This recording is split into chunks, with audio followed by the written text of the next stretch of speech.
Boas-vindas a mais um mapeamento aqui com a gente. Hoje nosso objetivo é destrinchar de um jeito totalmente imparcial um diagnóstico duplo bem interessante que um comentarista político fez do cenário brasileiro atual. A gente vai ver como essa análise coloca lado a lado os desafios da administração atual e os conflitos internos pesadíssimos que a oposição vem enfrentando. E a nossa pauta de hoje é a seguinte: 1. Os desafios políticos de Lula. 2. Alegações econômicas e sociais. 3. Os alertas da esquerda. 4. Os conflitos internos na direita. E, para fechar, 5. Câmaras de eco digitais. Bom, a pergunta central que norteia a nossa análise hoje é bem curiosa. Como explicar que uma oposição, que o próprio comentarista diz ter os ventos a seu favor, acabe se sabotando e mergulhando em brigas internas intermináveis? Pois é. Então, vamos direto ao ponto e começar a desvendar essa primeira parte da apresentação. Parte 1. Os desafios políticos de Lula, explorando o suposto Plano B. Olha só, o material base aponta que a administração atual está lidando com taxas de rejeição que acenderam o alerta, o que estaria levando a testes de rotas eleitorais alternativas. E quem seriam os nomes desse plano B? As pesquisas internas estariam avaliando Fernando Haddad, Camilo Santana e Geraldo Alckmin. Só que tem um porém aí, né? O comentarista destaca que cada um traz as suas próprias vulnerabilidades. O Haddad, por exemplo, poderia enfraquecer a disputa pelo governo de São Paulo.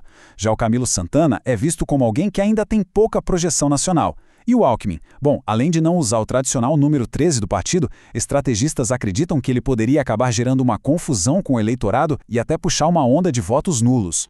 E a análise vai além, viu? Ela aponta para uma forte sensação de desconexão.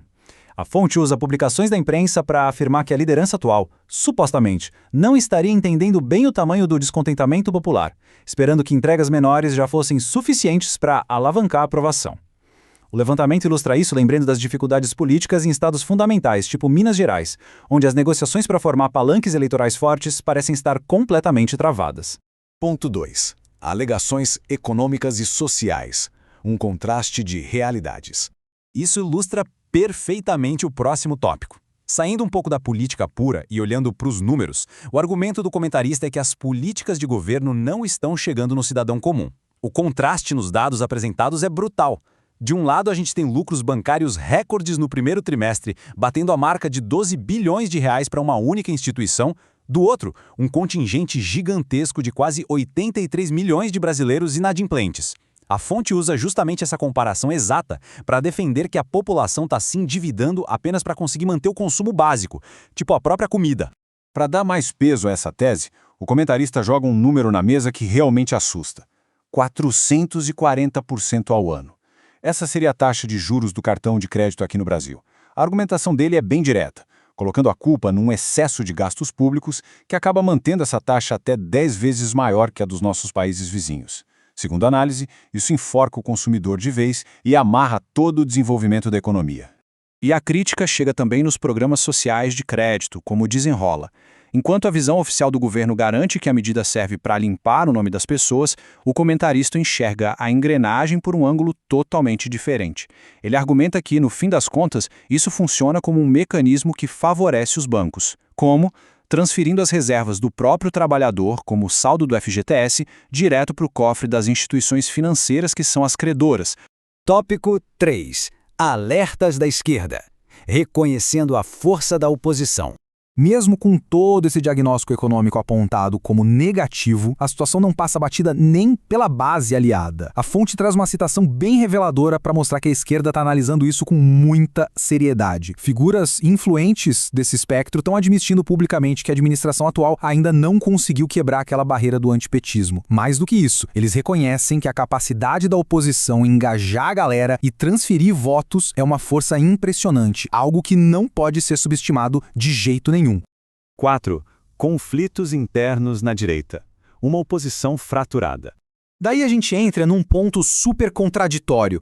Se o governo tem tantos desafios assim e a força da oposição é reconhecida pelos próprios adversários, por que a direita não se consolida de uma vez?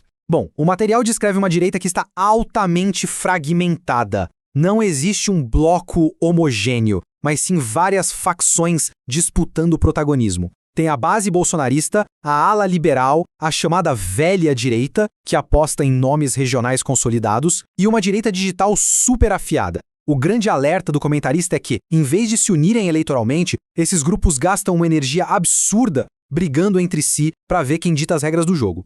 Para a gente visualizar o tamanho dessa distração na prática, o levantamento mostra a linha do tempo de uma briga pesada que rolou nas redes sociais em pleno Dia das Mães. Começou com algumas críticas políticas, passou por umas respostas irônicas e, do nada, escalou de uma forma bizarra para ofensas superpessoais envolvendo as esposas e até as mães dos envolvidos. O comentarista usa esse episódio justamente para provar como o foco e a energia da oposição estão sendo drenados em atritos virtuais completamente estéreis e ofensivos. O grande paradoxo dessa história fica escancarado nessa comparação. O esperado seria ver uma oposição engajada em se unir, focada em vitórias consistentes logo no primeiro turno, só que a realidade reportada pela fonte é chocante. Figuras proeminentes da direita chegam a curtir e compartilhar publicações de influenciadores declaradamente de esquerda, só para conseguir atingir rivais que fazem parte da sua própria ala política. Seção 5. Câmeras de eco digitais. A filosofia do comportamento online. Então, o ponto crucial é: o que explicaria esse comportamento de focar em ataques puramente virtuais, muitas vezes dando tiro no próprio pé? A análise busca essa resposta numa teoria jurídica bem interessante, o fenômeno do emburrecimento digital. Basicamente é o que acontece quando usuários da internet se isolam em guetos virtuais extremamente rígidos. Em vez de debater, a galera se fecha com quem pensa exatamente igual, matando qualquer disposição para o diálogo construtivo. O comentarista usa essa ideia para explicar por que os debates na internet se tornaram tão cegos, agressivos e contraproducentes. E o pior é que isso cria uma ilusão enorme. Olha o contraste. A gente tem acesso prático a quase todo o conhecimento da humanidade.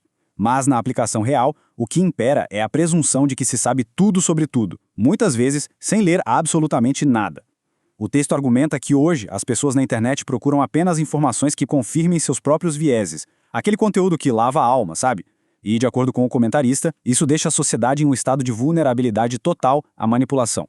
E com isso, a gente amarra o nosso mapeamento de hoje. Fica aqui a provocação final levantada pela análise. Num país lidando com desafios super urgentes, como inflação, endividamento e grandes manobras políticas, até que ponto a nossa percepção do que importa está sendo nublada por essas verdadeiras brigas de torcida na internet? Será que as nossas bolhas digitais não estão impedindo a gente de enxergar a política real? É uma reflexão essencial para tentarmos entender o rumo que a sociedade está tomando. Valeu demais pela companhia e que o nosso senso crítico na hora de consumir informação se mantenha sempre ligado.